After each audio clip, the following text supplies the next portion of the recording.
ನಮಸ್ಕಾರ ಸ್ನೇಹಿತರೆ, ಸಿದ್ದರಾಮಯ್ಯನವರ ಸರ್ಕಾರದಲ್ಲಿ ಎಲ್ಲವೂ ಸರಿ ಇಲ್ಲ ಅನ್ನೋದು ಪ್ರತಿಯೊಬ್ಬರಿಗೂ ಗೊತ್ತಿರುವಂತಹ ವಿಷಯ. ಒಂದಲ್ಲ ಒಂದು ರೀತಿಯಾದಂತಹ ಸಮಸ್ಯೆಯನ್ನ ದಿನಂಪ್ರತಿ ನಾವು ನೋಡ್ತಾನೆ ಇದ್ದೇವೆ. ಇತ್ತೀಚೆಗೆ ಆರ್.ಬಿ. ತಿಮ್ಮಾಪುರ್ ಅವರ ರಾಜೀನಾಮೆಗೆ ಪ್ರತಿಪಕ್ಷಗಳು ಒತ್ತಾಯ ಮಾಡ್ತಾ ಇದೆ. ನಿಮ್ಗೆ ಗೊತ್ತಿದೆ, ಅಬಕಾರಿ ಇಲಾಖೆಯಲ್ಲಿ ನಡೀತಿರುವಂತಹ ಬ್ರಹ್ಮಾಂಡ ಭ್ರಷ್ಟಾಚಾರ, ಇದಕ್ಕೂ ಮತ್ತು ಸಚಿವರಿಗೂ ನೇರವಾದ ಕನೆಕ್ಷನ್ ಇದೆ ಅಂತ ತಗೊಂಡು ವಿಪಕ್ಷದವರು ಆರೋಪ ಮಾಡ್ತಾ ಇದ್ದಾರೆ. ಆದ್ರೆ ಯಥಾ ಪ್ರಕಾರ ಸರ್ಕಾರ ಅದನ್ನ ನಿರಾಕರಿಸ್ತಾ ಇದೆ. ಈ ಲಂಚ, ಭ್ರಷ್ಟಾಚಾರ ಇದೆಲ್ಲ ಯಾವ ರೀತಿ ನಡೀತದೆ ಅನ್ನೋದು ಎಲ್ರಿಗೂ ಗೊತ್ತಿರುವಂತಹ ವಿಷಯ. ಎಲ್ಲಿಂದ ಎಲ್ಲಿವರೆಗೆ ಕನೆಕ್ಷನ್ ಇರ್ತದೆ, ಯಾರ್ಯಾರಿಗೆ ಎಷ್ಟೆಷ್ಟು ಪಾಲು ಹೋಗ್ತದೆ, ಇದೆಲ್ಲದು ಸಾಮಾನ್ಯವಾಗಿ ಗೊತ್ತಿರುವಂತಹ ವಿಷಯ. ಆದ್ರೂ ಕೂಡ ಸರ್ಕಾರ ಅದನ್ನ ನಿರಾಕರಿಸಿಕೊಂಡು ಬರ್ತಾ ಇದೆ. ಇದರ ನಡುವೆ ಸಿದ್ದರಾಮಯ್ಯನವರ ಅತ್ಯಂತ ಆತ್ಮೀಯ ಹಾಗೇನೆ ಹಿರಿಯ ಸಚಿವರು ಆಗಿರುವಂತಹ ಕೆ.ಜೆ. ಜಾರ್ಜ್ ಅವರು ತಮ್ಮ ಸ್ಥಾನಕ್ಕೆ ರಾಜೀನಾಮೆ ಪತ್ರವನ್ನು ಕೊಡುವಂತಹ ತಯಾರಿಯನ್ನು ಕೂಡ ನಡೆಸಿದ್ರು ಅನ್ನೋದು ಇತ್ತೀಚೆಗೆ ಬರ್ತಾ ಇರುವಂತಹ ಸುದ್ದಿ. ಹಾಗಾದ್ರೆ ಇಂಧನ ಸಚಿವ ಕೆ.ಜೆ. ಜಾರ್ಜ್ ಯಾಕೆ ರಾಜೀನಾಮೆ ಕೊಡ್ಲಿಕ್ಕೆ ಮುಂದಾದ್ರು, ಅದರ ಹಿನ್ನೆಲೆ ಏನು, ಹಾಗೇನೆ ಸಚಿವ ಸಂಪುಟದೊಳಗಡೆ ಏನೆಲ್ಲ ಸಮಸ್ಯೆಗಳು ಇದೆ, ಇದೆಲ್ಲದ್ರ ಬಗ್ಗೆ ನಿಮ್ ಜೊತೆ ಮಾತಾಡ್ತಾ ಇದ್ದೇನೆ. ಸ್ನೇಹಿತರೆ, ನಿಮ್ಮೆಲ್ಲರನ್ನು ಕಾಫಿ ಅಂತ ಡಿಜಿಟಲ್ ಚಾನಲ್ಗೆ ಸ್ವಾಗತಿಸ್ತಾ ಇದ್ದೇನೆ. ಸ್ನೇಹಿತರೆ, ಸಾಮಾನ್ಯವಾಗಿ ಯಾರೇ ಮುಖ್ಯಮಂತ್ರಿ ಆಗ್ಲಿ ಅವರ ಬಹಳಷ್ಟು ವ್ಯವಹಾರಗಳನ್ನು ನೋಡ್ಕೊಳ್ಳೋದು ಅವರ ಮಕ್ಕಳು. ನಿಮ್ಗೆ ಗೊತ್ತಿರಬಹುದು, ಈ ಹಿಂದೆ ಯಡಿಯೂರಪ್ಪನವರು ನಮ್ಮ ರಾಜ್ಯದ ಮುಖ್ಯಮಂತ್ರಿ ಆಗಿದ್ದಾಗ ಅವರ ಪುತ್ರ ವಿಜಯೇಂದ್ರ ಯಡಿಯೂರಪ್ಪನವರ ಸಂಪೂರ್ಣ ವ್ಯವಹಾರವನ್ನ ನೋಡ್ಕೊಳ್ತಾ ಇದ್ರು ಅಂತೇಳಿ ಹೇಳ್ತಾರೆ. ಅಂದ್ರೆ ಯಾವುದೇ ಫೈಲ್ ಆಗ್ಲಿ ಅದನ್ನ ಕೂಲಂಕುಷವಾಗಿ ಪರಿಶೀಲನೆ ಮಾಡ್ತಾ ಇದ್ದಿದ್ದು ವಿಜಯೇಂದ್ರ. ಹಾಗೇನೆ ಆ ವ್ಯವಹಾರಕ್ಕೆ ಸಂಬಂಧಪಟ್ಟಂತೆ ಎಲ್ಲಾ ಡೀಲಿಂಗ್ ಗಳನ್ನ ಮಾಡ್ತಾ ಇದ್ದಿದ್ದು ವಿಜಯೇಂದ್ರ ಅಂತ ಕೊಂಡು ಅಪೋಸಿಟ್ ಪಾರ್ಟಿಯವರು ಅಪಾದನೆಯನ್ನ ಮಾಡ್ತಾ ಇದ್ರು. ಒಮ್ಮೆ ವಿಜಯೇಂದ್ರ ಸಂಪೂರ್ಣವಾಗಿ ಪರಿಶೀಲನೆ ಮಾಡಿ ಕೊಡುಕೊಳ್ಳುವಂತಹ ವ್ಯವಹಾರ ಎಲ್ಲ ಮುಗಿದ ನಂತರ ಅದಕ್ಕೆ ಯಡಿಯೂರಪ್ಪನವರು ಸೈನ್ ಮಾಡ್ತಾ ಇದ್ರು ಅಂತ ಕೊಂಡು ಹೇಳ್ತಾ ಇದ್ರು. ಈಗ ಅದೇ ರೀತಿಯಾದಂತಹ ಪರಿಸ್ಥಿತಿ ಸಿದ್ದರಾಮಯ್ಯನವರಿಗೆ ಬಂದೋದಗಿದೆ. ಇದನ್ನು ನಾನು ಯಾಕೆ ಹೇಳ್ತಾ ಇದ್ದೇನೆ ಅಂತ ಹೇಳಿದ್ರೆ, ಸಿದ್ದರಾಮಯ್ಯನವರಿಗೆ ಅತ್ಯಂತ ಆತ್ಮೀಯ ಮತ್ತು ಹಿರಿಯ ಸಚಿವರಾದಂತಹ ಕೆ.ಜೆ. ಜಾರ್ಜ್ ಅವರು ಇತ್ತೀಚೆಗೆ ತಮ್ಮ ಸ್ಥಾನಕ್ಕೆ ರಾಜೀನಾಮೆ ಕೊಡ್ಲಿಕ್ಕೆ ಹೊರಟಿದ್ದಾರೆ ಅನ್ನೋ ಸುದ್ದಿ ಎಲ್ಲೆಡೆ ಹರಿದಾಡ್ತಾ ಇದೆ.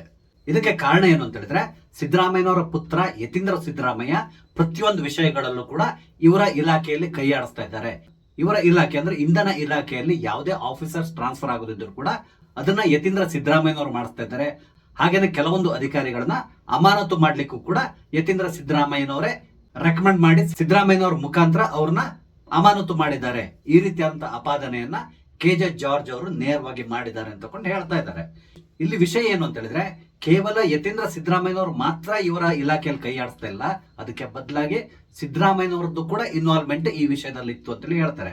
ಕಾರಣ ಏನು ಅಂತ ಹೇಳಿದ್ರೆ, ಇಂಧನ ಇಲಾಖೆಯಲ್ಲಿ ಯಾವುದೇ ಅಧಿಕಾರಿಯನ್ನ ಟ್ರಾನ್ಸ್ಫರ್ ಮಾಡೋದಾಗ್ಲಿ ಅಥವಾ ಅವ್ರನ್ನ ಅಮಾನತು ಮಾಡೋದಾಗ್ಲಿ ಅದಕ್ಕೆ ಸಂಬಂಧಪಟ್ಟಂತೆ ಆರ್ಡರ್ಸ್ ನ ಸಿದ್ದರಾಮಯ್ಯನವರ ಕಚೇರಿ ಮುಖಾಂತರ ಹೋಗ್ತಾ ಇತ್ತು. ಈ ರೀತಿಯಾದಂತಹ ಅಪಾದನೆಯನ್ನ ಕೆ.ಜೆ. ಜಾರ್ಜ್ ಅವರು ನೇರವಾಗಿ ಮಾಡಿದ್ದಾರೆ. ಇದನ್ನ ನಾವು ಸಾರಾಸಗಟ್ಟಾಗಿ ಅಲ್ಲಗಳೆಯುವಂತಿಲ್ಲ. ಕಾರಣ ಏನು ಅಂತ ಹೇಳಿದ್ರೆ, ಮೋಸ್ಟ್ಲಿ 1 ವರ್ಷದ ಹಿಂದೆ ಅನಿಸ್ತದೆ, ಯತೀಂದ್ರ ಸಿದ್ದರಾಮಯ್ಯನವರ ಒಂದು ವಿಡಿಯೋ ಎಲ್ಲೆಡೆ ವೈರಲ್ ಆಗಿತ್ತು. ಆ ವಿಡಿಯೋದಲ್ಲಿ ಯತೀಂದ್ರ ಸಿದ್ದರಾಮಯ್ಯನವರ ಬಳಿ ಮಾತಾಡ್ತಾ ಇದ್ರು. ಆ ಮಾತುಕತೆಯಲ್ಲಿ ಅವರು ಯಾವುದೋ ಒಬ್ಬ ಆಫೀಸರ್ಸ್ ನ ಟ್ರಾನ್ಸ್ಫರ್ ಮಾಡೋದ್ರ ಬಗ್ಗೆ ಡಿಸ್ಕಸ್ ಮಾಡ್ತಾ ಇರುವಂತಹದ್ದು ಎಲ್ರಿಗೂ ಗೊತ್ತಾಗಿತ್ತು. ಆ ದಿನದಿಂದ ಪ್ರತಿಯೊಬ್ರು ಕೂಡ ಸಿದ್ದರಾಮಯ್ಯನವರ ಮೇಲೆ ಹಾಗೇನೆ ಯತೀಂದ್ರ ಅವರ ಮೇಲೆ ಅಪಾದನೆಯನ್ನ ಮಾಡ್ತಾ ಇದ್ರು. ಸಿದ್ದರಾಮಯ್ಯನವರು ಯತೀಂದ್ರ ಅವರ ಮುಖಾಂತರ ಎಲ್ಲಾ ವ್ಯವಹಾರವನ್ನ ಮ್ಯಾನೇಜ್ ಮಾಡ್ತಾ ಇದ್ದಾರೆ. ಈ ರೀತಿಯಾದಂತಹ ಅಪಾದನೆ ಸಿದ್ದರಾಮಯ್ಯನವರ ಮೇಲೆ ಬಂದಿತ್ತು. ಈಗ ಅದೇ ರೀತಿಯಾದಂತಹ ಅಪಾದನೆಯನ್ನ ಸಿದ್ದರಾಮಯ್ಯನವರ ಆತ್ಮೀಯ ಮತ್ತು ಹಿರಿಯ ಸಚಿವರಾದಂತಹ ಕೆ.ಜೆ. ಜಾರ್ಜ್ ಅವರು ಕೂಡ ಮಾಡ್ತಾ ಇದ್ದಾರೆ. ಇಲ್ಲಿ ಆಗಿರೋದು ಏನು ಅಂತ ಹೇಳಿದ್ರೆ, ಕೆ.ಜೆ. ಜಾರ್ಜ್ ಅವರ ಇಂಧನ ಇಲಾಖೆಯಲ್ಲಿ ಕೆಲವೊಂದು ಆಫೀಸರ್ಸ್ ಗಳನ್ನ ಟ್ರಾನ್ಸ್ಫರ್ ಮಾಡಿಸೋದು ಹಾಗೇನೆ ಕೆಲವರನ್ನ ಅಮಾನತು ಮಾಡುವಂತಹ ಆದೇಶಕ್ಕೆ ಸಿದ್ದರಾಮಯ್ಯನವರು ಸಹಿ ಹಾಕಿದ್ದಾರೆ. ಯತೀಂದ್ರ ಅವರು ಸಿದ್ದರಾಮಯ್ಯನವರಿಗೆ ರೆಕಮೆಂಡ್ ಮಾಡಿದ್ದಾರೆ. ನಂತರ ಸಿದ್ದರಾಮಯ್ಯನವರು ಇದನ್ನ ಇಂಪ್ಲಿಮೆಂಟ್ ಮಾಡಿಸಿದ್ದಾರೆ. ಈ ರೀತಿಯಾದಂತಹ ಅಪಾದನೆಯನ್ನ ಕೆ.ಜೆ. ಜಾರ್ಜ್ ಅವರು ನೇರವಾಗಿ ಸಿದ್ದರಾಮಯ್ಯನವರ ಮೇಲೆ ಮಾಡಿದಾರಂತೆ. ನನ್ನ ಇಲಾಖೆಗೆ ಸಂಬಂಧಪಟ್ಟಂತಹ ವಿಷಯಗಳಲ್ಲಿ ನೀವು ಅಪ್ಪ ಮಗ ಕೈ ಆಡಿಸೋದಾದ್ರೆ ನಾನು ಯಾಕೆ ಮಂತ್ರಿ ಆಗಿರ್ಬೇಕು, ನೀವೇ ನೋಡ್ಕೊಳ್ಳಿ, ನಾನು ತಕ್ಷಣ ನನ್ನ ಸ್ಥಾನಕ್ಕೆ ರಾಜೀನಾಮೆಯನ್ನು ಕೊಡ್ತಾ ಇದ್ದೇನೆ, ನಾನು ಪಕ್ಷದಲ್ಲೇ ಮುಂದುವರಿತೇನೆ, ಹಾಗೇನೆ ನಿಮ್ಮ ಜೊತೆಗೆ ಇರ್ತೇನೆ, ಆದ್ರೆ ನನಗೆ ಈ ಮಂತ್ರಿಗಿರಿ ಬೇಕಿಲ್ಲ.